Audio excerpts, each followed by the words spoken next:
Bien-aimé, tu peux t'asseoir. Gelenda kuvanda pange luzolo. Je vous salue tous dans le beau et précieux nom de Jésus. Mugena kupesaka beno mbote na kumbu ya kitoko ya Yesu Kristo. Ce matin, je ne peux commencer ce message Nasuka yayi muke kubanda Apollo yayi. sans rendre grâce premièrement à Dieu, Yina na kupesa tete lui dire merci parce que c'est lui qui permet que je sois debout ce matin, mais également remercier le pasteur Christian une fois de plus pour la confiance qu'il m'accorde. Je remercie également tout le corps pastoral, les anciens, les responsables de cette église. Et je vous remercie également, mon peuple de Dieu, d'être là ce matin. Bien aimé, vous savez, on peut prendre ça comme un rituel. Mais il est très important quand nous nous tenons debout ici sur la chaire de pouvoir remercier les autorités de l'église. Parce que c'est une confiance qu'ils nous accordent. Et cette confiance-là, elle n'est pas accordée à tout le monde. C'est un privilège. Et la moindre des choses lorsque l'on reçoit un privilège, c'est de remercier la personne qui t'accorde ce privilège. Donc à chaque fois que je me tiendrai debout ici, même si c'est 5 jours de suite, je dirai toujours merci au pasteur Christian et à tout le corps pastoral. Ce matin, bien aimé, nous allons parler, nous sommes toujours dans le Kisle, dont le thème est debout jusqu'à la fin. Mais le sous-thème de ce matin, c'est l'esprit du monde. L'esprit du monde. Hier, pour ceux qui étaient là, Dieu nous a puissamment visités. Nous avons parlé de l'esprit d'égarement. Aujourd'hui, on va dire c'est un peu une suite. Parce que ce sont deux esprits bien-aimés qui marchent ensemble, qui collaborent ensemble, qui cohabitent ensemble. Mais moi j'ai une bonne nouvelle pour vous. C'est que Dieu a décidé de te restaurer. Dieu a décidé de restaurer son église. Et pendant ce Kisle, Dieu a décidé de délivrer son église de l'esprit d'égarement, mais également de l'esprit du monde. Donc si toi tu es dans cette église et que tu es possédé par l'esprit d'égarement ou l'esprit du monde, bien aimé, au sortir de ce Kisle, au sortir de ce culte ce matin, tu seras délivré. Nous allons ouvrir nos Bibles dans le livre de 1 Corinthiens chapitre 2 verset 12.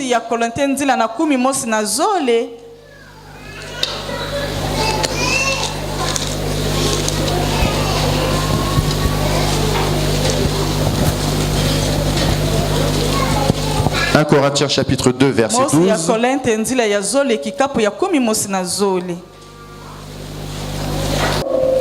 Le livre de Corinthiens 1, le chapitre 2 à partir du verset 12, la Bible dit: Or, nous n'avons pas reçu l'esprit du monde, mais l'esprit qui vient de Dieu, afin que nous connaissions les choses que Dieu nous a données par sa grâce. Amen. Amen. La parole de Dieu nous dit: Or nous n'avons pas reçu l'esprit du monde, mais l'esprit qui vient de Dieu, afin que nous connaissions les choses que Dieu nous a données par sa grâce. Avant d'aller plus loin, bien aimé, il est important de savoir qu'est-ce que le monde. Quand on parle d'esprit du monde, il est important de savoir c'est quoi ce monde-là. Bien aimé, le monde dont on parle ici, ce n'est pas la terre que nous voyons. Ce n'est pas la terre que nous voyons au sens physique. Ce n'est pas ça le monde. Parce que la terre n'appartient pas au diable. Dans Deutéronome 10, verset 14, on nous dit: à l'Éternel appartient les cieux des cieux, la terre. Amen. Donc la terre que nous voyons là, tout ce qui est sur la terre là, ça n'appartient pas au diable. Mais le monde dont on parle ici, c'est un système qui est mis en place par le diable. Il est important que tu comprennes cela. Parce que lorsque l'on parle souvent d'esprit du monde, on a l'impression que nous parlons du monde que nous voyons là, physique. Non. Le monde dont on parle, c'est un système qui est mis en place par le diable. Et donc ici, on nous dit, au verset 12 de 1 Corinthiens chapitre 2, on nous dit, nous n'avons pas reçu l'esprit du monde. Bien aimé, ce nous-là, c'est qui? Ce nous-là, c'est toi, c'est moi. Ce nous-là concerne les enfants de Dieu, ceux qui ont été sauvés. On nous dit que nous n'avons pas reçu l'esprit du monde, mais l'esprit qui vient de Dieu. Ça veut dire qu'il y a une opposition ici entre l'esprit du monde et l'esprit de Dieu. Amen.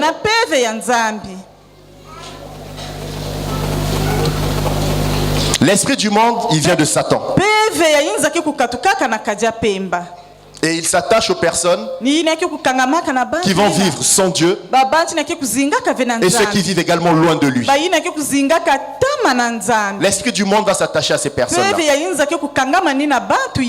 Mais les chrétiens nés de nouveau, eux, ils reçoivent l'esprit de Dieu.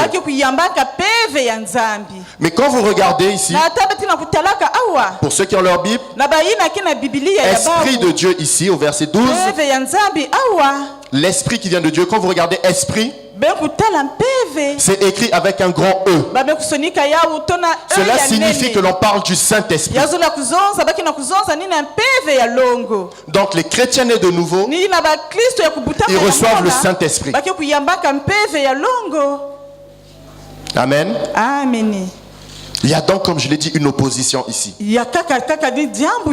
entre l'esprit du monde et l'esprit qui vient de Dieu. Cela signifie donc que les vrais chrétiens, les véritables enfants de Dieu, ceux qui sont de vrais serviteurs, ceux qui sont de vrais disciples, sont dans une guerre. Amen. Nous sommes donc dans une guerre. Amen. Nous sommes en guerre. Mais dans cette guerre-là, l'ennemi que nous avons, il est commun.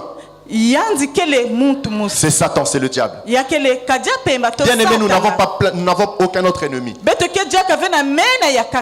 Dans cette église, tous autant que nous sommes là, nous avons tous un seul ennemi. Il ne peut pas avoir deux ennemis. Non. Le seul ennemi que nous avons tous ici, c'est le diable. Mais vous savez, bien aimé, il est important, lorsque tu vas en guerre, de savoir qui tu vas affronter. C'est très important. Lorsque tu vas en guerre, tu dois savoir qui tu affrontes. Parce que si tu pars en guerre et que tu ne maîtrises pas ton adversaire, bien aimé, ta chute est assurée. Ou même si tu gagnes, ça sera après des efforts terribles. Tu vas perdre certaines batailles. Ici, l'ennemi, comme j'ai dit, c'est le diable. Nous savons qu'il est rusé, qu'il est expérimenté. Mais attention, il est également puissant. Bien aimé, Satan est puissant. Tu es peut-être choqué, mais je te dis, Satan est puissant. Mais dans cette guerre, bien aimé, comme je le dis, nous n'avons rien à craindre.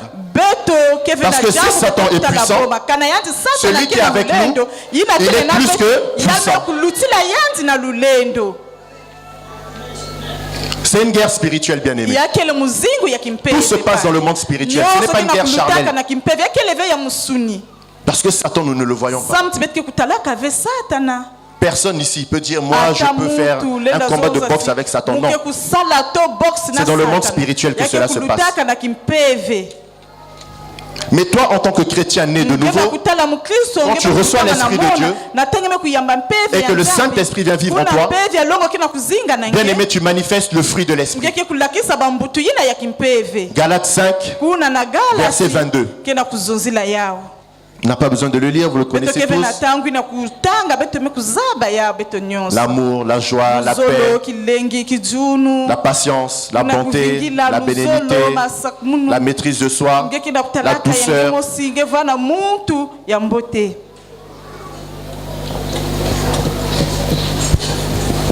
Mais quand l'esprit du monde, lui, habite en toi, bien aimé, tu manifestes également un fruit de l'esprit. Nous allons le développer plus tard. Mais on peut se demander, bien aimé, à quel moment l'esprit du monde s'est répandu. On peut se poser la question. Vu qu'on dit que c'est Dieu qui a créé la terre lui appartient, mais à quel moment donc l'esprit du monde s'est répandu? Bien aimé, c'est depuis la création. L'esprit du monde s'est répandu depuis la création dans le jardin d'Éden. Lorsque Satan est venu tromper Ève dans le jardin d'Éden, bien aimé, à ce moment-là, l'esprit du monde est arrivé sur la terre.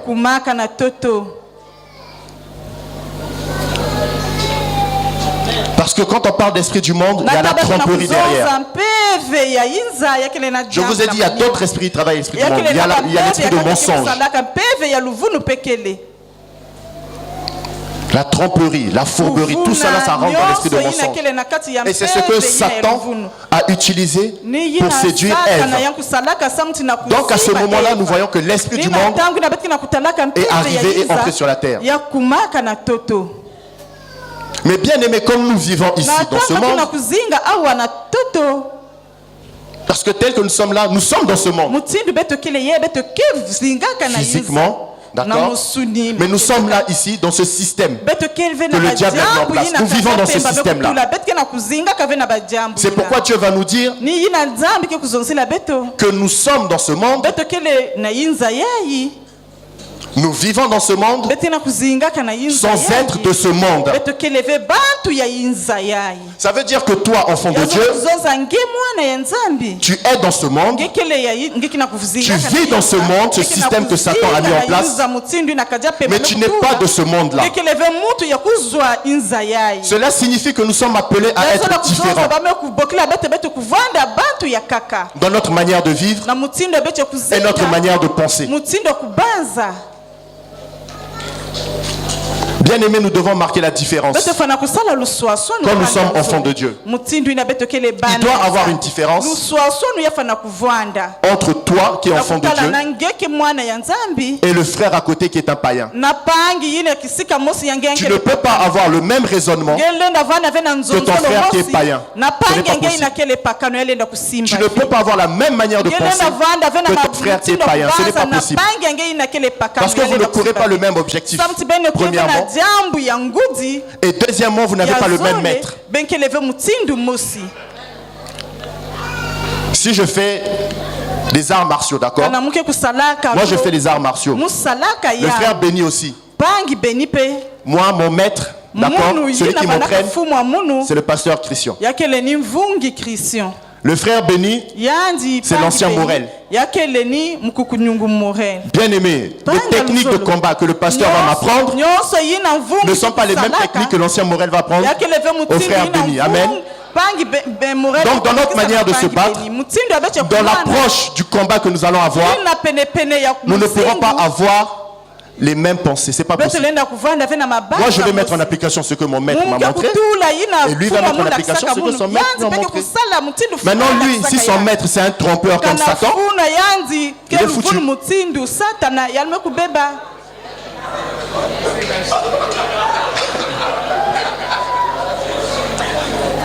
Je vous rassure, l'ancien Morel n'est pas un trompeur. C'est juste un exemple. Amen. L'esprit du monde bien-aimé, comme je vous ai dit, vous devez comprendre que ce n'est pas la seule puissance destructrice qui vient du diable. Comme je vous ai dit, il travaille avec d'autres esprits qui sont l'esprit d'égarement que nous avons vu hier, l'esprit d'assoupissement, l'esprit de timidité ou de peur, l'esprit de dispute ou de querelle. Mais tous ces esprits ont une seule mission. On va aller la voir. Allons dans Jean chapitre 10, verset 10. On va lire ensemble. Jean chapitre 10, à partir du verset 10, la Bible dit: le voleur ne vient que pour dérober, égorger et détruire. Mais moi, je suis venu afin que les brebis aient la vie et qu'elles soient dans l'abondance. Amen. Amen. Amen. Je vous ai dit, tous ces esprits-là que je vous ai cités, ils travaillent tous ensemble. C'est une association de malfaiteurs. Une association d'esprits voyous qui ne sont là que pour une seule mission. Premièrement, dérober, égorger et détruire.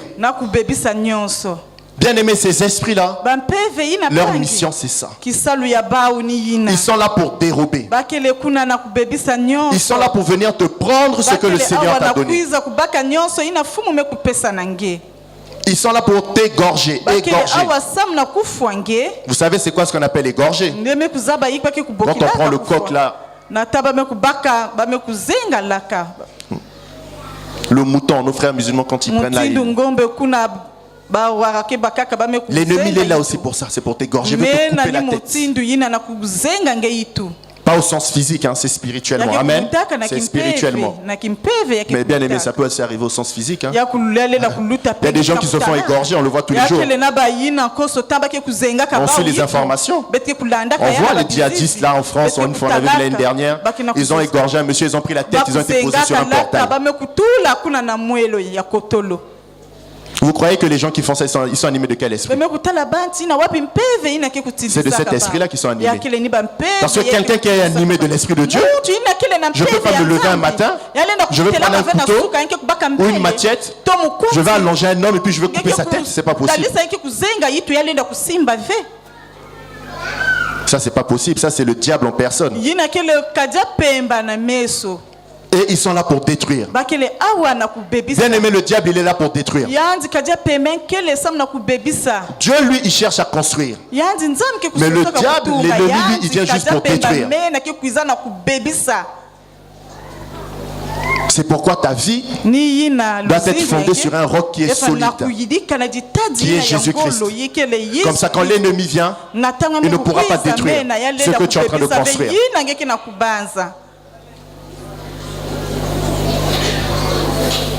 Nous allons donc voir quelles sont les manifestations de l'esprit du monde. Nous allons donc entrer en profondeur maintenant dans ce sujet, dans notre sous-thème aujourd'hui.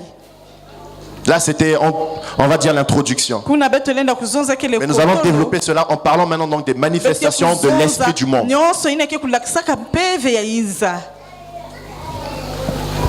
Nous avons vu, je l'ai dit tout à l'heure, donc lorsque tu as le Saint-Esprit en toi, tu manifestes le fruit de l'Esprit. Amen. Mais le fruit que produit l'Esprit du monde est le matérialisme, la mondanité et l'impureté. Le matérialisme, la mondanité et l'impureté. Voilà ce que va produire l'esprit du monde dans ta vie. On va donc développer ces trois thèmes. Et on va commencer par le matérialisme. Le matérialisme, c'est l'attachement aux richesses terrestres.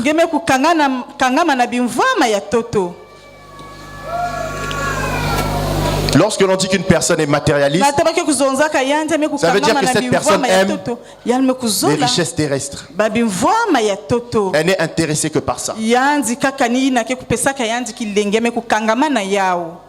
Bien aimé Satan, quand on regarde dans Luc 4, quand Satan va tenter Jésus, dans Luc chapitre 4, à partir du verset 1 à 13, il va lui dire, la première fois, il va lui dire, si tu es réellement le Fils de Dieu, demande à ces pierres qu'elles se transforment en pain. Jésus lui répond, il est aussi écrit que l'homme ne vivra pas seulement de pain. Ensuite, il va lui dire quoi? On dit, Satan va l'élever, il va le mettre en hauteur, il va lui montrer le royaume, il va lui montrer toutes ces belles choses-là. Amen. Et il va lui dire, je te donnerai cette puissance, cette gloire, toute cette gloire sera à toi, à une seule condition, il faut que tu te prosternes devant moi. En d'autres termes, il faut que tu m'adores. Jésus va répondre, il va lui dire, tu n'adoreras point d'autre Dieu si ce n'est le vrai Dieu. Amen. Bien aimé, c'est ce qui se passe aujourd'hui. Nous avons des personnes bien aimées qui sont tellement matérialistes qui se mettent à adorer d'autres dieux. Le matérialisme bien aimé pousse certaines personnes à aller adorer d'autres dieux. Parce que tu veux tout ce qui est beau, tu veux tout ce qui brille. Quand nos amis des loges bizarres commencent à venir te voir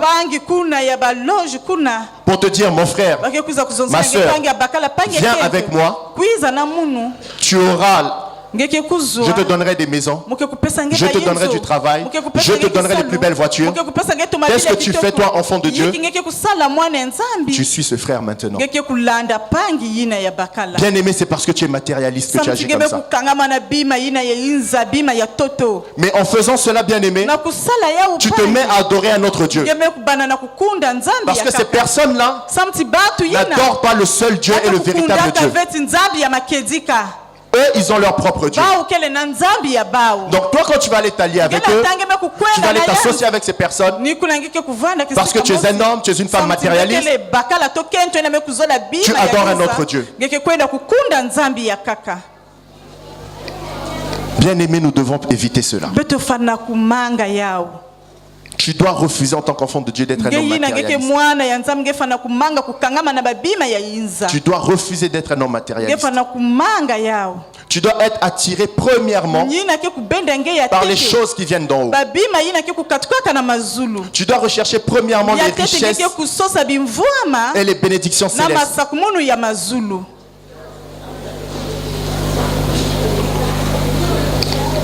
Aujourd'hui, c'est ce qui mine nos églises. Quand je parle de l'église, je ne parle pas que de l'église Mège. Depuis hier, quand je parle de l'église au sens universel. Je ne suis pas en train de pointer l'église Mège. Non. Je parle de l'église au sens universel. Parce que nous sommes tous membres d'une seule et même église. Amen. Amen. Est-ce que vous êtes avec moi? Ça va? Aujourd'hui, dans l'église bien-aimée, nous nous attachons trop aux choses et aux biens du monde. Vous connaissez l'histoire de l'homme riche dans Marc 10. Est-ce qu'on peut lire? On va les lire rapidement. C'est toujours bien de lire. Il y en a peut-être qui ne connaissent pas le passage, donc quand je raconte, on va le lire rapidement. Marc chapitre 10. Verset 17 à 24. Mais on ne va pas tout lire.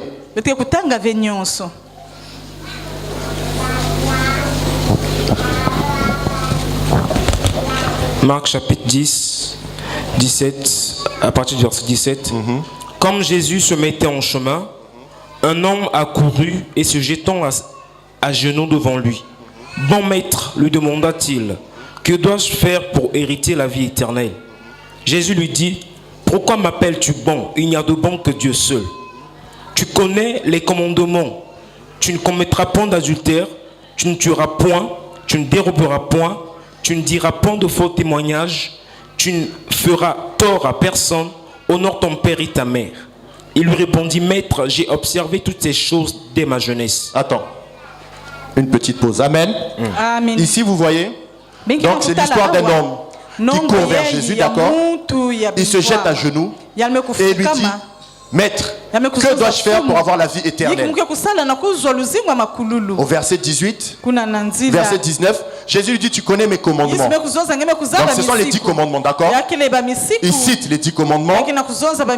Au verset 20, cet homme répond, il dit, Maître, j'ai observé toutes ces choses dès ma jeunesse. Bien aimé, tel que nous sommes ici,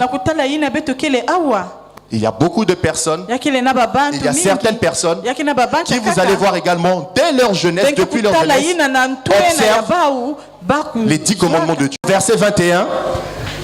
Jésus l'ayant regardé l'aima et lui dit, il te manque une chose, va, vends tout ce que tu as, donne-le aux pauvres et tu auras un trésor dans le ciel, puis viens et suis-moi.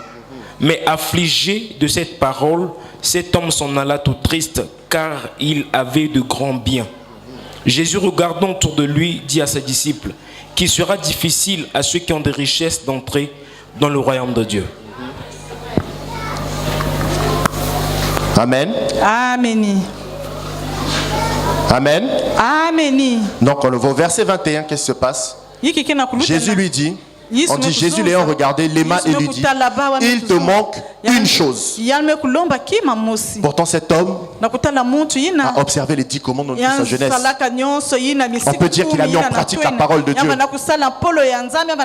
Mais comment ce Jésus-là peut lui dire, il te manque encore une chose?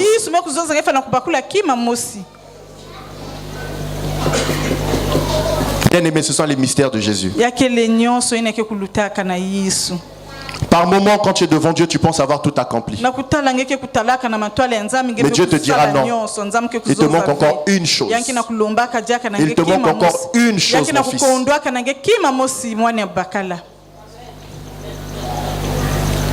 Et il lui dit, va, vends tout ce que tu as, donne-le aux pauvres et tu auras un trésor dans le ciel. Puis viens et suis-moi. Bien aimé, cet homme, au verset 22, nous dit, affligé de cette parole, cet homme s'en alla tout triste, car il avait de grands biens. Bien aimé, cet homme s'est dit, mince. Là, Dieu me demande quelque chose, là, c'est tout. J'ai respecté tous les commandements. Depuis ma jeunesse, je suis à l'église. Je respecte tous mes commandements. Tu ne tueras point, tu ne voleras point, tu ne mentiras point, tu honoreras ton père et ta mère. J'ai tout fait. Et il me dit quand même qu'il manque une chose. Il me demande maintenant d'aller vendre tous mes biens. Wow. Bien aimé, si tes biens là se résument juste à...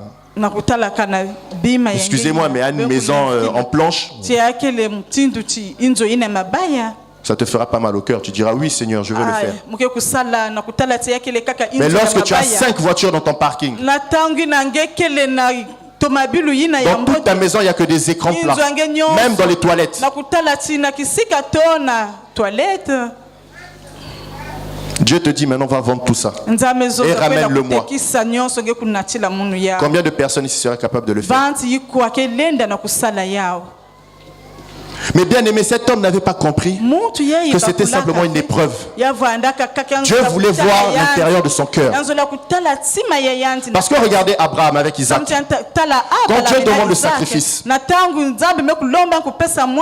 il savait qu'Isaac n'allait pas mourir, Dieu. Mais il attendait simplement de voir s'il allait le faire. Ici, Dieu attendait de voir simplement qu'est-ce que cet homme allait réellement faire. Est-ce qu'il allait réellement obéir, lui qui dit qu'il respecte ses commandements? Est-ce qu'il allait dire oui Seigneur, pas de problème, ok maître, je vais chez moi, je prends tout, je vends et je te suis? Ou est-ce qu'il allait commencer à dire oh, Seigneur, là ça devient compliqué. C'est ce qui s'est passé pour cet homme ici. Pourquoi?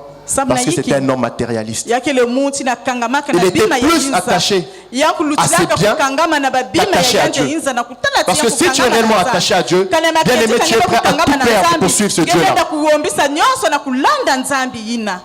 peu importe ce que tu possèdes, si tu es réellement attaché à Dieu, si Dieu vient te voir, il te dit donne-moi ce que tu as, bien aimé, tu le donneras. Tu ne regarderas pas la valeur de ce que tu as. Tu le donneras. Et c'est ainsi que beaucoup d'enfants de Dieu, bien aimés, passent deux fois à côté de leur bénédiction. Dieu deux fois veut simplement te mettre à l'épreuve. Quand tu pries tous les jours, tu pleures, tu dis Seigneur, aide-moi, Seigneur, aide-moi. Il dit ok, tu pries beaucoup, tu es un serviteur, merci. Mais il te demande juste un truc. Il te demande une chose qui va te faire mal, pour voir si tu vas être réellement prêt de le faire, pour voir si tu es réellement attaché à lui. Et Dieu, quand il te demandera quelque chose, bien aimé, il ne te demandera jamais quelque chose qui ne fait pas mal au cœur. Il faut que ça te fasse mal au cœur. Quand tu le donnes, tu dois pleurer. Tu dois dire Seigneur, il ne me reste que ça. Qu'est-ce que je fais, Seigneur? Mais même si tu pleures, si tu es réellement attaché à Dieu, à la fin tu feras quoi? Tu diras Seigneur, toi qui es le Dieu qui pourvoit, toi qui es Jéhovah Jireh, je te donne. Toi-même tu sais comment tu vas pourvoir après. Tu ne dois pas t'attacher au bien du monde, bien-aimé. Dieu veut voir son attachement en toi.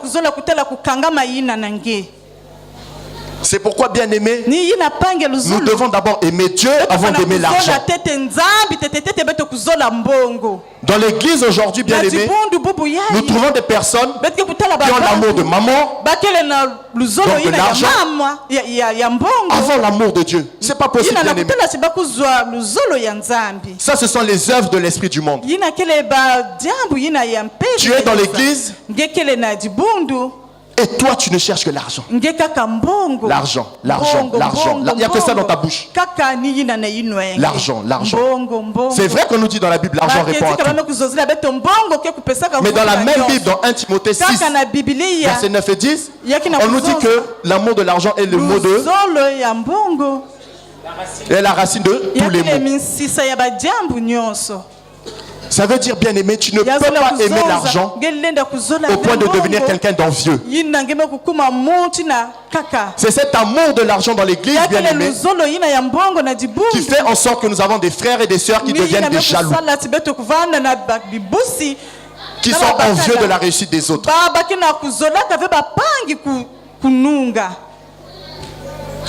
Bien aimé, tu dois apprendre à te contenter de ce que Dieu te donne.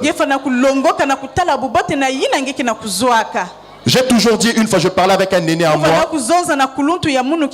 je lui ai dit, un aîné dans la foi, nous avions un débat, et il disait, il faut prier pour que tu puisses avoir toutes les belles choses. Je lui ai dit, montre-moi où Dieu a écrit dans la Bible que tous nous allons rouler dans des BMW, que tous nous allons rouler dans des Jaguars, que tous nous allons rouler dans des Ferrari, que tous nous allons rouler dans des V8. Je lui ai dit, montre-moi ce passage et je ferai ta prière.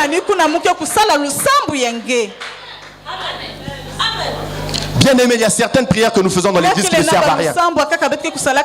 Ça ne sert absolument à rien. Bien aimé, Dieu a créé des vélos, c'est lui qui a tout créé.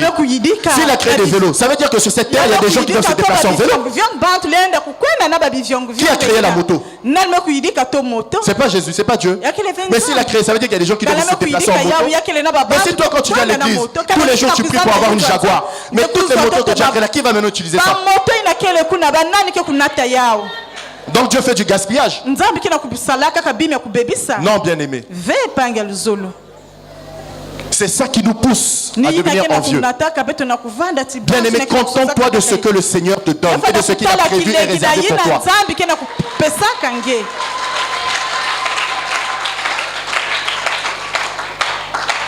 Tu vivras heureux avec ce que Dieu a prévu pour toi. Parce que dans notre marche avec le Seigneur, c'est aller de gloire en gloire. Mais aller de gloire en gloire avec Dieu, c'est aller d'un point A à un point B. Ça veut dire qu'avant, si j'étais piéton, je dis Seigneur, fais-moi voir ta gloire. Mais la gloire de Dieu, ça veut dire quand je vais arriver au point B, il va me donner une Ferrari. Non, c'est faux. Ça ne veut pas dire ça. Ça veut dire peut-être que Dieu, avant tu étais piéton, il va maintenant te donner une mobilette pour pouvoir te déplacer. Mais toi, quand tu reçois la mobilette, tu aimes tellement l'argent, tu es tellement envieux. Tu commences à dire Seigneur, toi tu ne m'aimes pas. Moi tu me donnes une mobilette. Moi mon pouvoir tu me donnes une mobilette.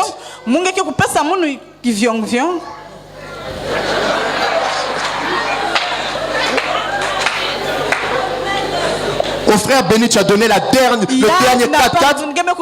Et à moi, tu me donnes juste une mobilette, Seigneur, donc tu ne m'aimes pas. Bien aimé, ça te pousse à ne même plus te rendre compte de la grâce que Dieu dans ta vie. Pourquoi? Parce que tu es envieux, tu aimes trop l'argent. Bien aimé, apprends à aimer Dieu avant d'aimer l'argent.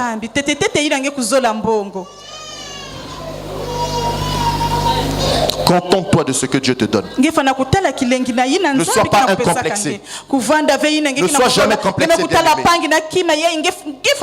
Parce que Dieu te connaît. Il sait ce dont tu as besoin. Il pourvoira toujours à tes besoins. Donc si Dieu ne te donne que ça, bien aimé, ne t'inquiète pas. Il prendra toujours soin de toi. Avec Dieu, si tu marches avec ton lendemain est assuré.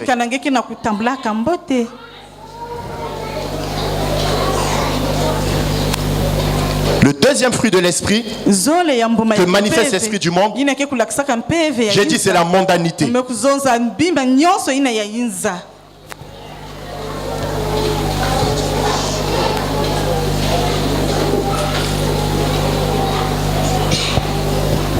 La mondanité, c'est la conformité à l'amour des choses du monde. La mode, la vie mondaine. Ah, bien aimé. Nous aimons la mode. Je dis nous bien aimés parce que vous savez, lorsque l'on vient pour enseigner ici, lorsque nous vous parlons, cela ne vous concerne pas seulement vous, cela nous concerne aussi nous. Nous sommes les premières personnes concernées. C'est pour ça que je dis nous aimons la mode.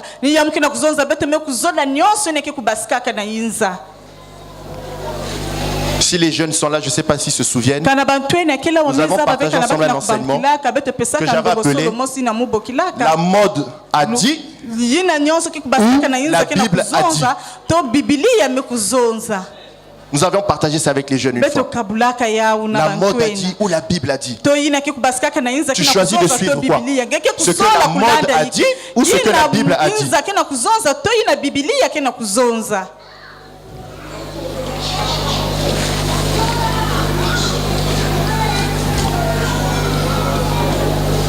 Bien aimé, c'est dur de résister face à la mondanité. Parce que la mondanité, bien aimé, c'est partout. C'est partout. Quand nous regardons la télé, tout ce que nous regardons à la télé, bien aimé, le monde justement nous envoie des images pour essayer de gagner. Il envoie des images. Il envoie des images. C'est ainsi que vous voyez à la télé. On montre la mode. On montre aux jeunes filles, aux jeunes garçons comment s'habiller. On va commencer à te dire, si tu es une fille, c'est normal que tu mettes des jupes qui s'arrêtent là, au milieu de la cuisse. C'est normal que tu mettes un haut avec le nombril dehors. C'est normal que tu mettes un décolleté. On va te dire, c'est normal, il fait chaud, c'est l'été. C'est l'été, je dois avoir un décolleté pour respirer. Mais toi, quand tu mets le décolleté, comme avait dit le pasteur, ta poitrine c'est 150. Toi, tu mets un soutien taille 30. Après, ta poitrine monte jusqu'au cou. Après, tu marches, tout le monde te regarde, tu es content. Quand tu marches dans la rue, tout le monde te regarde, tu es contente. Tu dis, ah, je suis belle, tous les hommes me regardent. C'est ça qui pousse les frères bien-aimés à mettre des pantalons qui s'arrêtent là. Taille basse. Et puis quand tu marches là,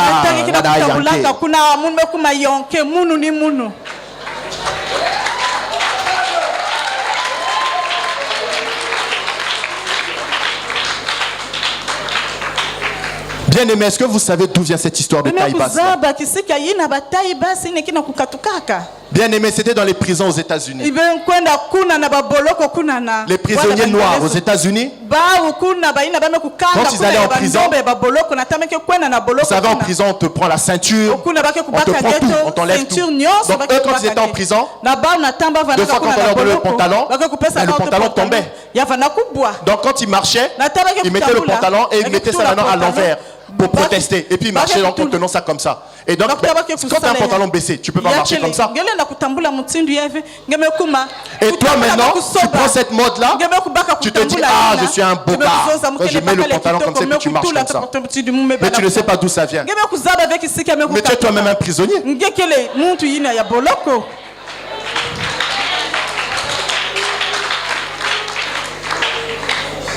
Bien aimé, je peux en parler en connaissance de cause.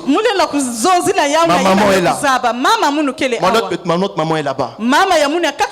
Bien aimé, en 2001, je vais aux États-Unis en vacances. Avant de partir, je m'habillais normalement. Je pars aux États-Unis, j'arrive là-bas, je découvre, je dis waouh, mais en France on nous ment. J'étais en France, je dis mais en France on nous ment. J'ai vu le style des Américains, j'ai dit waouh, c'est ici la vraie vie. J'ai dit quand je repars en France, j'étais parti 3 semaines. J'ai dit quand je repars en France, changement de look. Bien aimé, c'est le moment que Clarisse qui est venue me chercher à l'aéroport. Elle vient me chercher à Roissy. Elle était avec mon petit frère qui est en France et puis un autre petit frère à moi. Quand je sors de l'aéroport, elle me voit écrire Bien aimé, je suis sorti, j'avais mis un jean. Comme je venais d'arriver en plus, je voulais vraiment abuser. J'ai mis un baggy. Je mets XL, le baggy c'était triple XL. Avec une petite ceinture. Vous voyez les maillots que les Américains mettent, ils mettent des gros trucs là, les rappeurs américains. J'ai mis ça.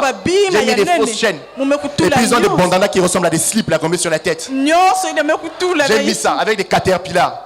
Donc quand je suis sorti, elle est venue me chercher, elle m'a dit. Quand je suis sorti, il dit yeah.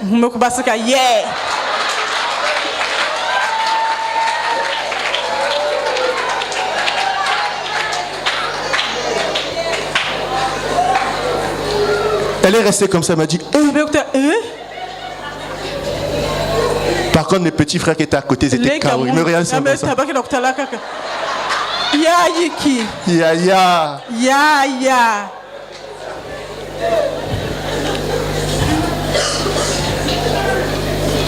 Bien aimé, c'est ça la mode, suivre la mode. Mais à cette période, bien aimé, j'étais moi-même perdu. Je n'étais pas conscient de ce que je faisais. Pour moi, c'était normal de suivre cette mode. C'était normal. Je ne voyais pas d'inconvénient. Je me dis, mais c'est la mode, où est le problème? Même si mon papa prie, même si ma maman prie, mais où est le problème? On va à l'église, j'ai le droit de m'habiller comme je veux. Mais mon petit frère, celui qui a juste après moi, lui c'était pire. Lui, c'était pire, je préfère même pas en parler. Je suivais la mode. J'étais attaché à la vie mondaine, bien aimé. Mon épouse, qu'elle peut vous dire. J'aimais l'alcool. J'aimais les boîtes de nuit. Quand on était à Paris, bien aimé, il fallait que je sorte tous les soirs. Du lundi au lundi, elle peut vous dire, j'étais en boîte. Et tous les soirs, il fallait que je puisse avoir une copine. Je la laissais à la maison, je partais. Mais quand je rentrais, il fallait que je sois sous. Un jour, j'ai dormi dans la rue. J'étais tellement sous. Ce sont les voisins qui sont venus me réveiller. Je ne me suis même pas rendu compte. Je suis arrivé devant chez moi. Je me suis allongé par terre. Un autre matin, j'arrive à la maison, je rentre, j'étais totalement sous. Et ce week-end-là, on devait aller passer le week-end avec les enfants. Il y avait ma fille qui était, on devait partir en week-end à Disney. J'arrive tellement sous le matin à la maison, je ne sais même pas où j'allais. Quand elle me voit, elle crie, qu'est-ce que tu fais? Qu'est-ce que tu fais? Elle me dit, tu n'as même pas honte. J'étais arrivé, il était 8 heures. Tu es parti depuis hier 19h. On est censé partir à Disney. Tu es sous. L'enfant va te voir. Tu fais quoi? Elle m'a dit, allez, viens dans la douche. Bien aimé, elle m'emmène dans la douche comme un enfant. Habillé comme j'étais, elle m'a mis dans la baignoire. Elle a dit, lave-toi. J'ai dit, laisse-moi. J'étais tellement sous à un moment donné, bien aimé. J'ai crié. J'ai poussé un cri. Ça, c'est quoi?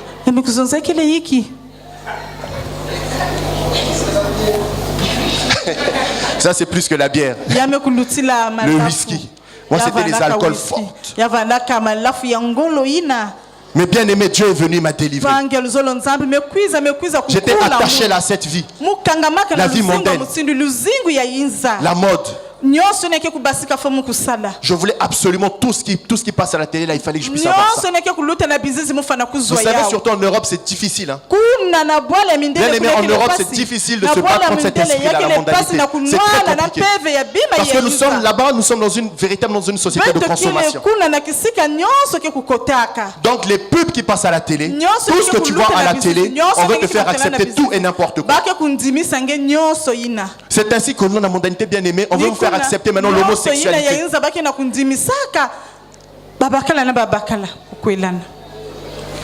On veut nous faire accepter l'homosexualité. On veut nous faire croire aujourd'hui que c'est normal d'être un homosexuel. C'est normal que tu sois un homme, que tu sois attiré par un autre homme. C'est normal que tu sois une femme, que tu sois attiré par une autre femme.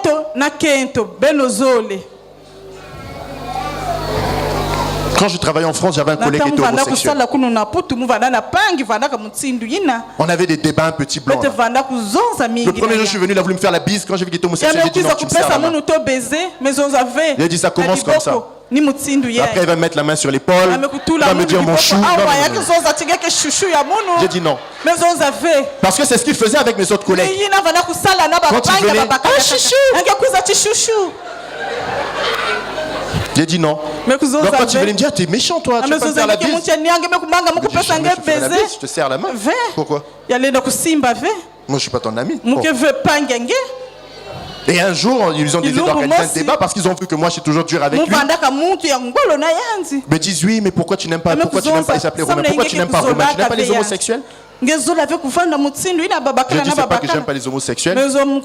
Dieu nous demande d'aimer même nos ennemis. Donc je l'aime de l'amour de Dieu. Mais ce qu'il fait là, je n'accepterai jamais ça. C'est justement cet amour que j'ai pour lui qui me pousse à ne pas accepter son homosexualité. Il me dit, oh mais toi t'es un ringard, ça c'est les vieilles mentalités. Je lui dis si vous voulez. Je lui ai dit moi de ce que je sais, d'accord, de ma petite expérience. Même si je suis encore dans le monde, même si je ne sers pas encore Dieu, de ce que j'ai appris depuis que je vais à l'école du dimanche, on m'a dit que Adam a été créé pour aller avec Ève. Mais je n'ai pas lu Adam était seul, on a créé un autre être, et cet autre être s'appelle aussi Adam. Non. C'était pas Adam et Adam, c'était Adam et Ève. Donc je ne peux pas. Depuis ce jour-là, c'était la rupture entre lui et moi. Ça s'arrêtait à un simple bonjour. Bien aimé dans ta vie, c'est ça. Tu ne dois pas te conformer au siècle présent. On nous le dit dans Romains chapitre 12 au verset 2. Tu ne dois pas te conformer au siècle présent. Si Dieu le dit dans sa parole, c'est parce qu'il sait, comme je l'ai dit tout à l'heure, que nous sommes dans ce monde, que nous allons commencer à avoir des atrocités, que nous allons commencer à avoir des aberrations, que nous allons commencer à avoir des choses qui sortent de notre entendement. Mais l'Éternel Dieu nous prévient et nous dit, ne vous conformez pas à ce siècle-là. Nous devons nous conformer uniquement à la parole de Dieu.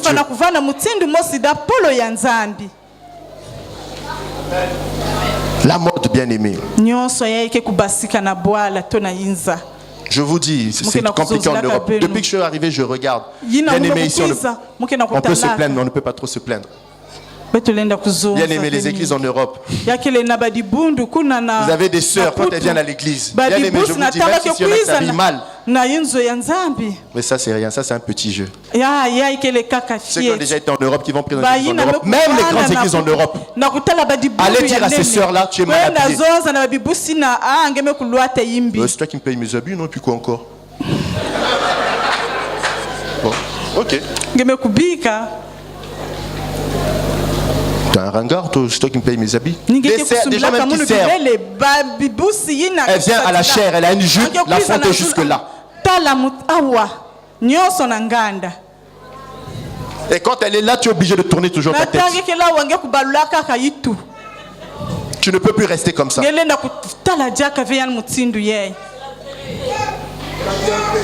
Des sœurs qui servent à l'église. On leur dit venez mettre le panier des offrandes où elle est. Quand elle passe, comme la mode c'est taille basse chez les hommes, mais chez les femmes aussi on a créé maintenant le dit taille basse. Les femmes te disent ah ça c'est bon parce que ça sert bien. Moi je préfère le jean taille basse, ça mouille bien. Oui, si tu mets une taille basse, qu'est-ce qui se passe? Il y a forcément quelque chose qui va sortir. Et quand elle met ça, elle ne va pas mettre un haut qui est court. Non. Un haut qui est long plutôt. Elle va mettre un haut qui est court. Comme ça, quand elle passe, les frères font... Là, elle est contente. Bien aimé, la mondanité est rentrée dans l'église. Nous le voyons tous les jours dans l'église, bien aimé. Même quand vous êtes assis là, vous pouvez le voir. Des sœurs qui viennent déposer l'offrande, qui passent. Il faut mettre des habits qui moulent forcément le corps. Quand elle marche là,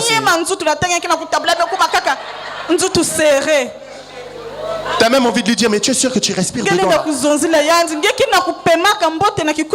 Elle passe là, elle dépose. Et quand elle passe, au lieu de marcher vite, il faut qu'elle marche doucement.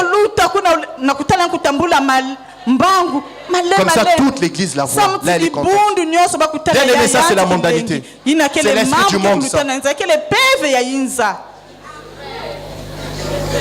Tu dois refuser cela, bien aimé. Quand tu vois cela, tu dois refuser cela. Tu dois combattre cela. Parce que comme je l'ai dit hier, bien aimé, si vous prenez une mangue qui est pourrie, vous la déposez dans un pot où les mangues sont mûres, ne sont pas pourries, qu'est-ce qui va se passer? La mangue pourrie va contaminer toutes les autres. Bien aimé, ces personnes-là, il n'y a qu'une seule solution. Vous leur parlez une fois, deux fois, si elle ne veut pas comprendre, vous la prenez, vous la jetez dehors. Bien aimé, la mangue qui est pourrie, qu'est-ce qui se passe? Si tu n'es pas qu'à casser les autres mangues, tu fais quoi? Tu regardes d'abord si tu peux la ranger. Tu la sors, tu regardes. Est-ce que cette partie je peux enlever? Est-ce que là... Ah non, il n'y a rien à faire, tu prends, tu jettes. Bien aimé, avec ces personnes, il faut agir pareil. Parce que ces personnes, si nous les laissons dans l'église, ils vont contaminer toutes les autres personnes. C'est ainsi que vous verrez la sœur, elle avance s'habiller normalement. La semaine d'après, tu vois la sœur arriver, elle habille bizarrement. Tu commences à te dire, mais la sœur là, j'ai remarqué un changement dans son habillement. Qu'est-ce qui se passe? Mais bien aimé, c'est ça là, la mangue qui est pourrie là, qui est assise là, qui a commencé à contaminer. Parce que quand elle passe là, la sœur qui est assise là, qui la voit, commence à dire, oh, mais elle est... Moi aussi je dois m'habiller comme ça. Le frère qui passe là avec le jean baissé, l'autre frère regarde et dit, oh mais lui il est à la mode. C'est moi qui suis en retard. Maintenant moi aussi je dois m'habiller comme ça. C'est l'esprit de cette personne-là qui est en train de prier l'église. Donc ces personnes-là, on prie, on essaye d'arranger. Si la personne ne veut pas changer, bien aimé, la porte est ouverte. Chassez-la. Avant qu'elle puisse venir pourrir l'église. Bien aimé, avec Dieu, il n'y a pas de sentiment, il n'y a pas de compromis. C'est où tu acceptes d'être droit. Si tu ne le fais pas, tu dégages.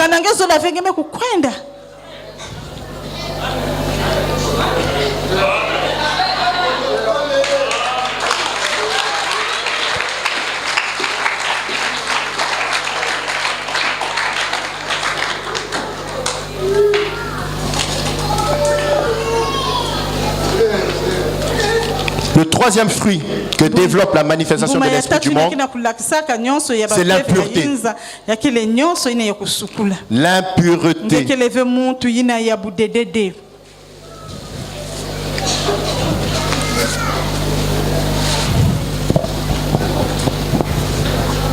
L'impureté, c'est tout ce qui souille, l'être humain. La définition de l'impureté, c'est tout ce qui souille l'être humain. Regardez, je vous donne un exemple. Si je marche, d'accord? Je marche là, imaginez, je marche ici, et puis là, il y a des crottes de chiens. D'accord? Les crottes de chiens sont posées par terre. Crottes de chien, c'est caca. C'est posé là. Je marche. Mon pied piétine une crotte. Bien aimé, est-ce que je serais content? Je vais faire que de dire, oh, je vais chercher à les nettoyer. Tu es assis là, il y a quelqu'un qui pisse à côté de toi, et puis tu reçois quelques éclaboussures là, comme ça, quelques bouts de... Tu vas faire quoi? Oh. Tu vas dire, je dois aller me laver parce que tu ne veux pas être souillé. Bien aimé, avec Dieu, c'est pareil. L'impureté, c'est tout ce qui va souiller l'être humain. Allons dans le livre de Marc, chapitre 7, versets 20 à 23. Marc, chapitre 7, le verset 20 à 23. La Bible dit, il dit encore, ce qui sort de l'homme, c'est ce qui souille l'homme.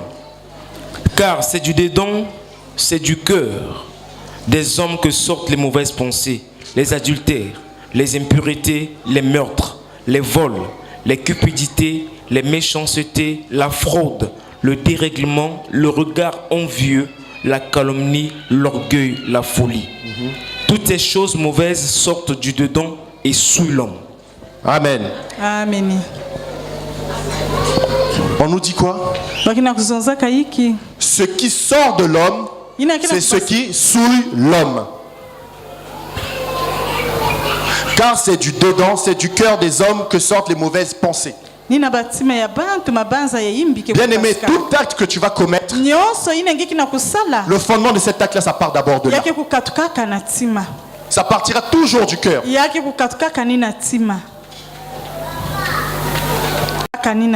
Après, ça monte là, et puis tu passes à l'action. C'est pourquoi ton cœur, bien-aimé, tu dois toujours prier que Dieu préserve ton cœur.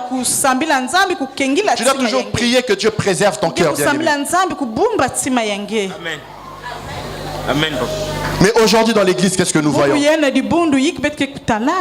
L'impureté à tous les niveaux. L'impureté à tous les niveaux, bien-aimé.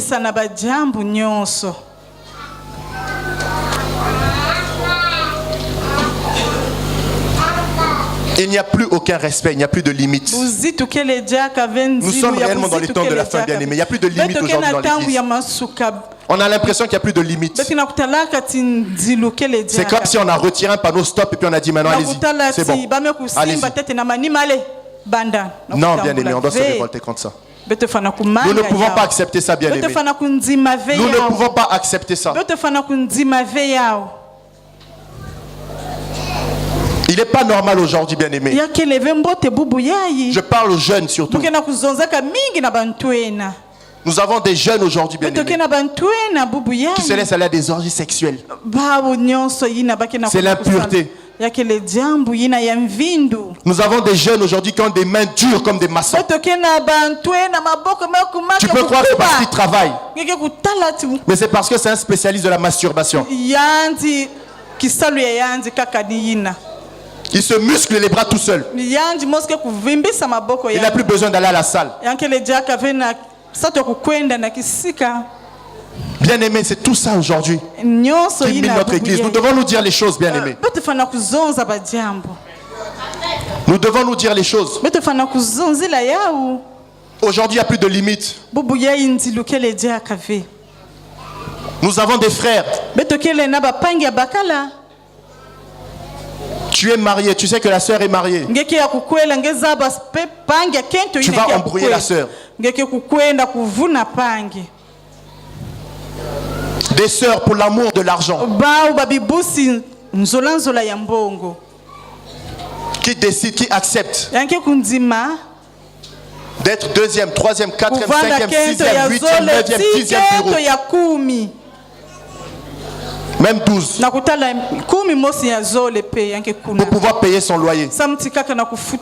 Pour pouvoir avoir le dernier sac. Pour pouvoir avoir les dernières paires de chaussures. Pour pouvoir avoir le dernier téléphone. Vous voyez, bien aimé, que l'impureté, c'est un peu comme... C'est l'impureté, si vous voulez, ça regroupe à la fois le matérialisme et la mondanité. Ça regroupe les deux, bien-aimés. Parce que quand tu es quelqu'un d'impur, c'est que tu es quelqu'un de matérialiste. Quand tu es quelqu'un d'impur, c'est que tu es quelqu'un qui aime la vie du monde. Tu es plus attaché aux choses du monde. Mais bien aimé, tu dois te révolter contre ça. Tu dois refuser l'impureté, bien aimé. Notre église bien-aimée, elle est dans le monde. Dieu nous dit nous sommes dans ce monde, mais nous ne sommes pas dans ce monde. Mais notre église, elle est là dans ce monde. Donc tout ce que nous voyons à l'extérieur, bien-aimés, mais forcément nous vivons la même chose dans l'église. Mais quelle attitude nous avons l'église face à cela? Quelle attitude l'église a face à cela, bien-aimé? Quelle est l'attitude, bien-aimé, que toi tu montres face à l'impureté de ton frère? Quelle est l'attitude que toi tu montres face à l'impureté de ta sœur?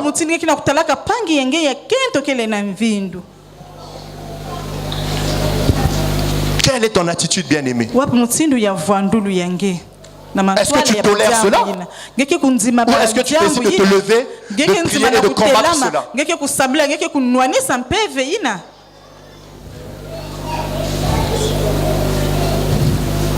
L'idolâtrie de l'homme. L'idolâtrie de l'homme. Nous avons des églises aujourd'hui, bien-aimées, où les gens idolâtrent l'homme de Dieu. Bien-aimé, ça c'est l'esprit du monde.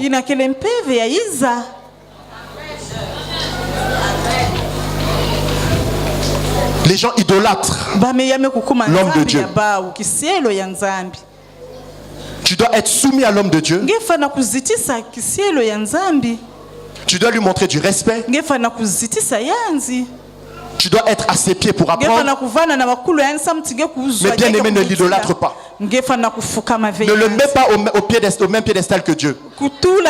Parce que bien aimé, il y a des hommes de Dieu qui ont été frappés à cause de ça. Parce que toi, quand tu idolâtres cet homme de Dieu, à cause de toi, bien aimé, cet homme-là peut être frappé par Dieu.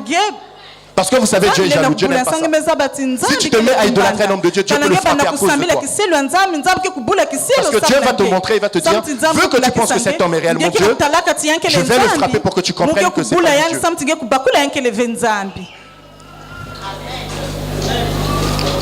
L'idolâtrie.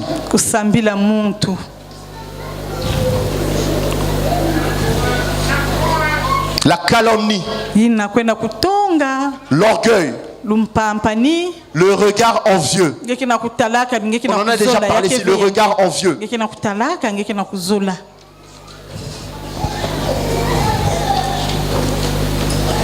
Tu dois refuser toutes ces choses, bien-aimé. Tu dois refuser toutes ces choses. L'orgueil. L'orgueil, bien-aimé. Nous sommes dans une église où il y a trop d'orgueilleux. Et il y a trop d'orgueilleux, bien-aimés. Moi, tu me connais. Tu sais qui je suis. Ton pasteur me connaît. Lui, il peut me dire quoi? Moi, je lui donne des offrandes. Sa voiture avec quoi il roule là, c'est qui lui a acheté ça? Et puis lui, il ose me parler aujourd'hui. Mais bien aimé, tu n'as pas compris que la voiture que tu lui as donnée là. D'accord? Dieu peut prendre quelqu'un qui va venir lui acheter une voiture 10 fois plus belle que ce que tu lui as donné. Et ta voiture, il va prendre ça pour donner que ce soit un pouce-pouce dans la vie.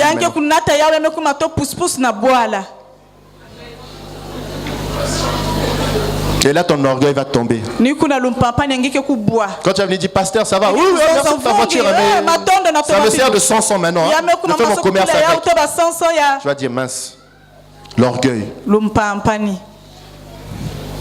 La calomnie.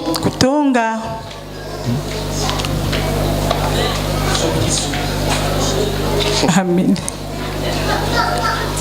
Les colporteurs. En Côte d'Ivoire, on dit les papatos. Ceux qui passent leur temps à aller.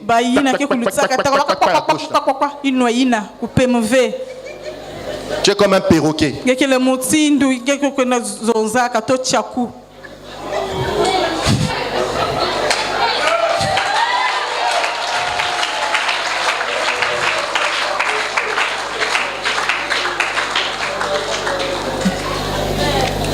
Aujourd'hui, parce qu'il se passe un problème dans l'église, allez, toi tu te lèves, tu cours. Au lieu de garder, d'aller chez toi, de prier pour le frère, pour la soeur, non, toi tu te lèves. Ça devient ton tube de l'été. Ah, maintenant, il n'y a plus que ça dans ta bouche. Tu es au courant de l'histoire là? Tu es au courant de l'histoire là? Tu n'es pas au courant? Mais toi tu n'es pas la page. Tu es au courant? Tu es au courant? Non. Ça, c'est l'esprit du monde, bien aimé.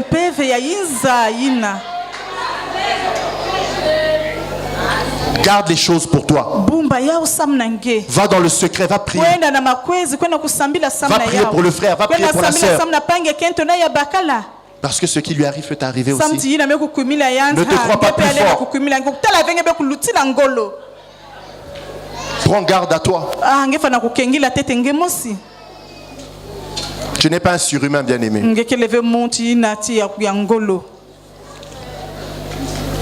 On va aller dans 1 Corinthiens avant de conclure. 1 Corinthiens chapitre 6, versets 9 à 11.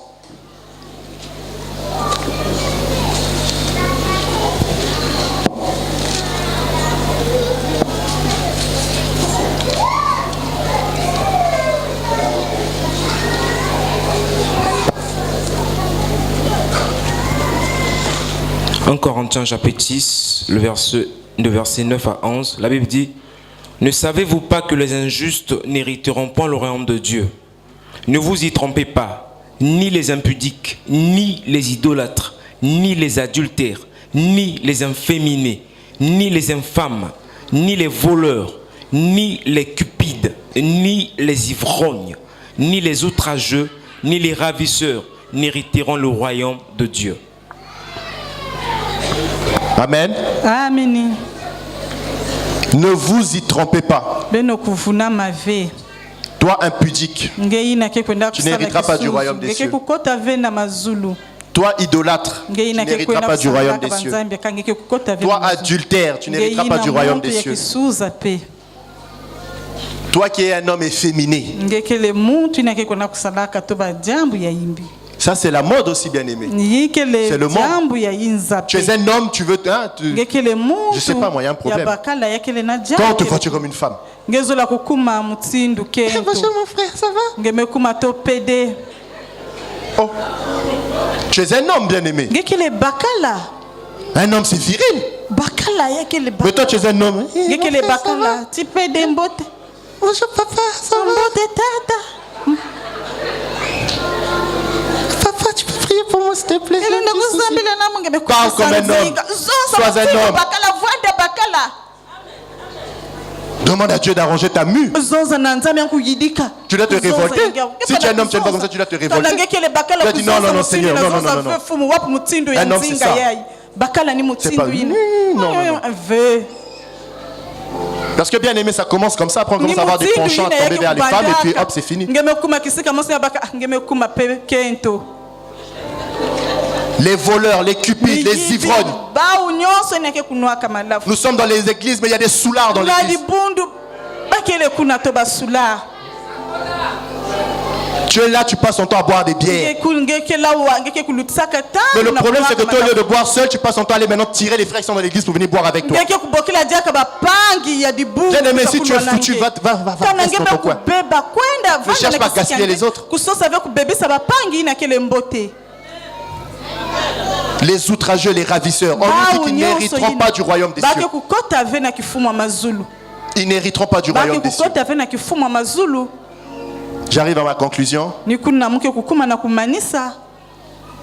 devons comprendre, bien aimé, que le but de l'esprit du monde, c'est de nous maintenir couchés. Nous avons dit ici, ce qui le thème est debout jusqu'à la fin. Mais l'esprit du monde, lui, quand il vient, bien aimé, c'est pour te maintenir simplement couché. Parce que quand tu es habité par l'esprit du monde, tu es mort spirituellement. Bien aimé, vous avez déjà vu un mort debout? Un mort, il est comment? Il est couché. Tu es habité par l'esprit du monde, tu es donc mort spirituellement. Ça veut dire que tu es couché. C'est ça le but de l'esprit du monde, bien aimé. Mais tu dois comprendre que tu es dans un combat. Et il faut que tu sois délivré. Tu dois être délivré. Parce qu'au milieu de nous, certains reçoivent juste des attaques. Ils sont pressés, reçoivent des attaques. Mais certains sont totalement possédés. Mais bien aimé, tu dois prier. Tu dois demander à Dieu de te délivrer. Tu dois demander à Dieu de te délivrer. Il y a deux choses pour que le diable et l'esprit du monde te quittent, bien-aimé. C'est dans Jacques 4, verset 7.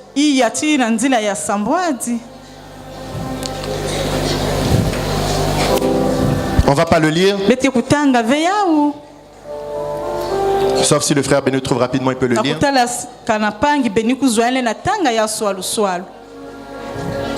Bien aimé, ce matin, Dieu est présent. Je vous assure, Dieu veut restaurer son église. Ce matin, Dieu veut réellement restaurer son église. Jacques 4, le verset 7. La Bible dit: soumettez-vous donc à Dieu, résistez au diable et il fuira loin de vous. Soumettez-vous donc à Dieu, résistez au diable et il fuira loin de vous. Amen. Bien aimé, il y a deux choses pour que l'esprit du monde te quitte. Premièrement, tu dois te soumettre à Dieu.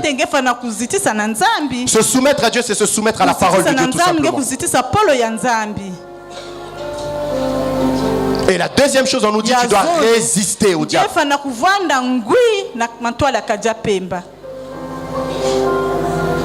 Mais bien aimé, par notre propre force, tu n'arriveras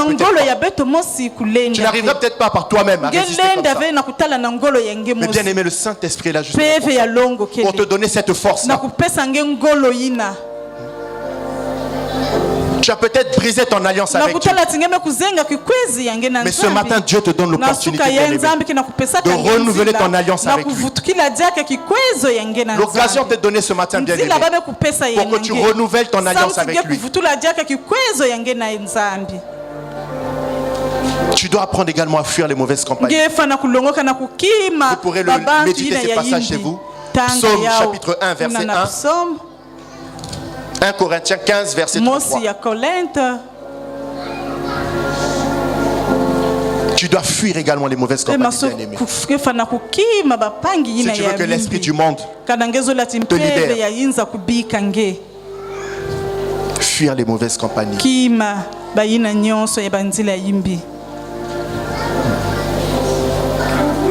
Bien-aimé, ce matin, Dieu te donne une opportunité. Toi qui es présent dans ce lieu, Dieu te donne une opportunité. Il faut que tu la saisisses ce matin, bien-aimé. Dieu veut réellement te restaurer. Vous savez, depuis que je suis debout ici sur la chair, même hier quand j'étais debout là, je l'ai ressenti comme ça. Dieu veut donner une nouvelle chance à son église. C'est un nouveau départ que Dieu veut prendre avec toi ce matin. C'est un nouveau départ que Dieu veut prendre avec toi ce matin. Tu vas te mettre debout dans sa présence.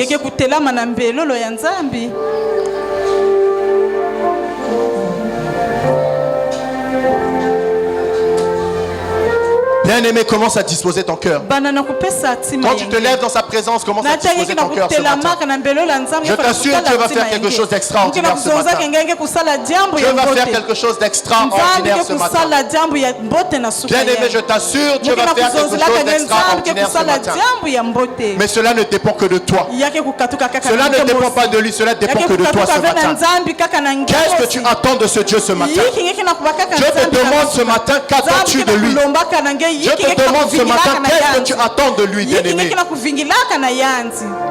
Tu es dans ce lieu, tu as peut-être brisé ton alliance avec Dieu.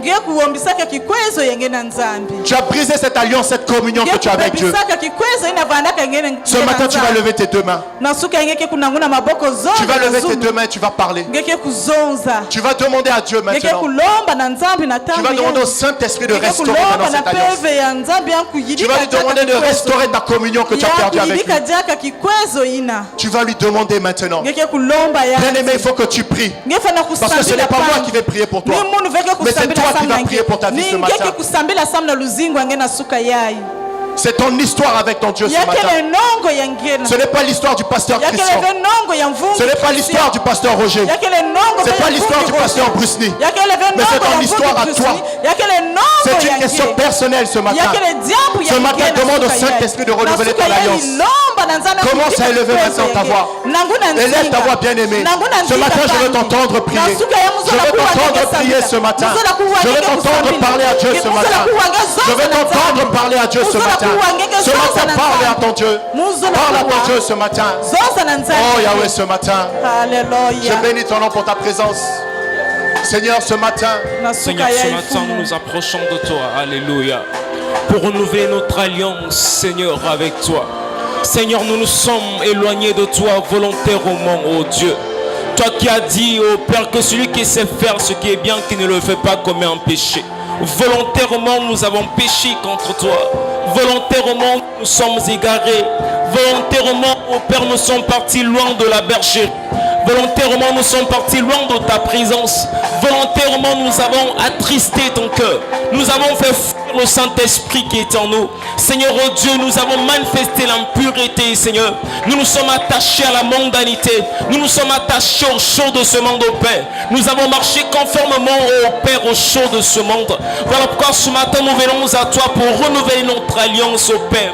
Père Tout-Puissant, nous en avons, oh marre, oh Dieu de gloire, d'être loin de toi, Seigneur. Nous sommes fatigués d'être loin de toi. Voilà pourquoi nous revenons à tes pieds ce matin. Nous revenons dans la maison. Nous revenons à la bergerie. Nous revenons devant notre Père, Seigneur, au Dieu de gloire, pour renouveler notre alliance au Père. Accueille-nous encore ce matin. Ne nous rejette pas, Seigneur. Ne nous rejette pas, Seigneur. Ne nous laisse pas loin de toi. Accueille-nous encore ce matin, Seigneur, au Dieu, afin que notre alliance soit renouvelée avec toi. Que notre amour et notre intimité soient renouvelés, Seigneur, au nom de Jésus. Alléluia. Bien-aimé, ce matin, je vais faire un appel.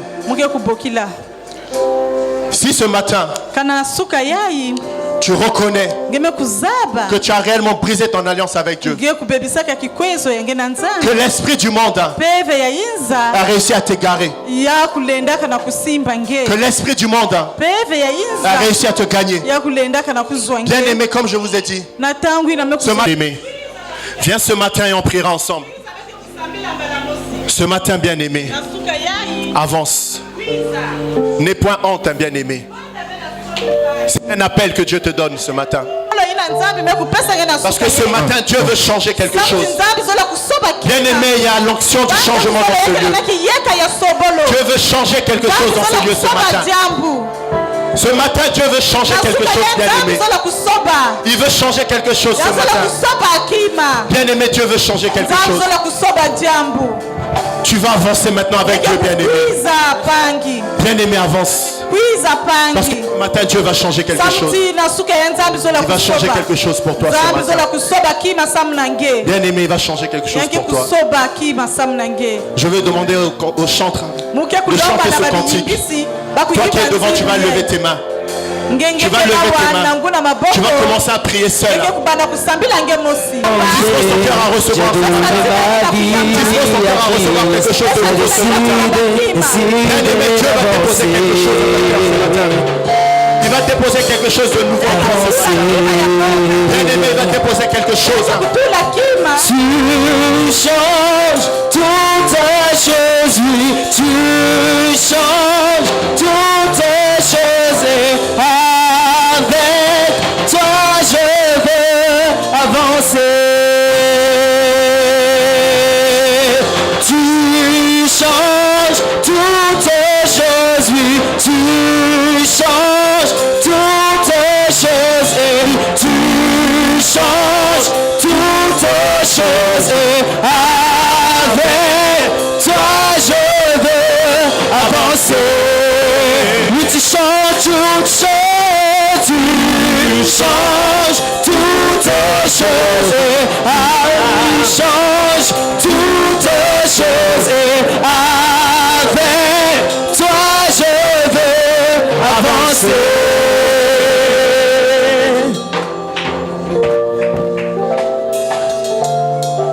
Je vais demander aux pasteurs qui sont là,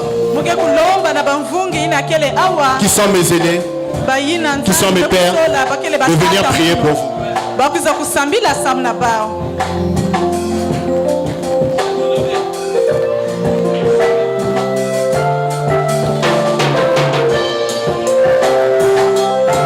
Bien-aimé, il y a a l'onction du changement ce matin. Dieu veut changer toutes choses ce matin en toi. Il veut te délivrer ce matin. Bien-aimé, Dieu va te délivrer ce matin. Je suis venu Il va te délivrer ce matin. le passé Crois simplement ce changement ce matin.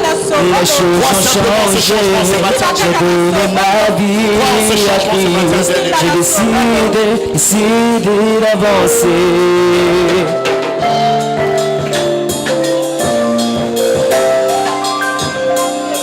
Décidé de ne plus reculer, je suis venu déclarer le passé est passé en lui, les choses ont changé, j'ai donné ma vie à Christ, j'ai décidé d'avancer, Tu changes toutes les choses, oui, tu changes toutes les choses et avec toi je veux avancer. Oui, tu changes toutes les choses, oui, tu changes toutes les choses et avec toi je veux avancer. Oui, tu changes toutes les choses et oui, change toutes les choses et avec toi je veux avancer. Oui, tu changes toutes les choses, oui, tu changes toutes les choses et avec toi je veux avancer. Oui, tu changes toutes les choses et tu changes toutes les choses et avec toi je veux avancer. Oui, tu changes toutes les choses et tu changes toutes les choses et avec toi je veux avancer. Oui, change toutes les choses, oui, tu changes toutes les choses et avec toi je veux avancer. Oui, tu changes toutes les choses, oui, tu changes toutes les choses et avec toi je veux avancer. Oui, tu changes toutes les choses, tu changes toutes les choses et avec toi je veux avancer. Bien-aimé, toi qui t'es avancé ce matin, j'aimerais que ce soir, cet après-midi, tu crois réellement en ce changement dans ta vie. Parce que c'est réellement un nouveau départ que tu as pris avec Dieu ce matin. Ce matin, Dieu a décidé de changer toutes choses dans ta vie. Tu as pris l'engagement de désormais marcher avec lui. Bien-aimé, crois en cela et tu verras réellement le changement de Dieu dans ta vie. Que Dieu vous bénisse.